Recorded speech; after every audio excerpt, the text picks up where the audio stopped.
Պարոն Ղազարյան, ո՞նց է գնահատում այս իրավիճակը, չգիտեմ, դուք նկատեցիք թե ոչ, վեհապարն է, ծափեր են,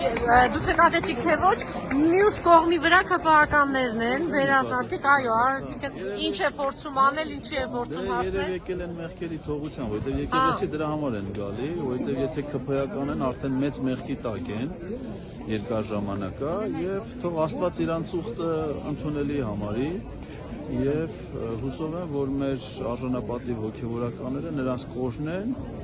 եւ նոր ճանապարհեն իրենց խաղաղ կյանքին եւ իրենք դարձի կգան։ Շատ են լինում մարդիկ, ովքեր որ շեղված են լինում, տարբեր չարագործությունների, չարախոսությունների ազդեցության տակ են լինում։ Եվ եթե քպեական են, արդեն Նիկոլ Փաշինյանի չար ոգու սպասավորներ են եղել, թող այսօր իրանց ուխտ ընդունելի լինի եւ դարձի գան։ Կհաջողի ինքը խոստացել է մինչև տարվա վերջ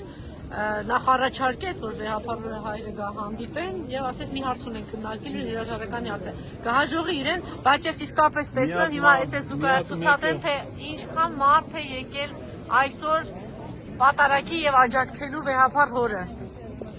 Վեհապար Հայրապետին ընտրում է ողջ հայ ժողովուրդը,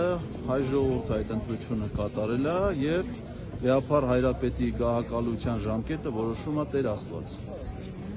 Եվ ուրիշ որևէ մեկը գոյություն չունի։ Իսկ եթե ինչ մեկ ասում է ես եմ Տեր Աստված։ Ինքը սատանան է, իսկ սատանան միշտ պարտվել է ասում եւ հուսով եմ, որ եթե ինքը հիմա նորից մարտի է դուրս եկել մեր Աստծո դեմ, ապա նույն պատժին կարժանանա, ոնց որ Աստծո դեմ երբևէ մարտի դուրս եկած բոլոր չար ուժերը։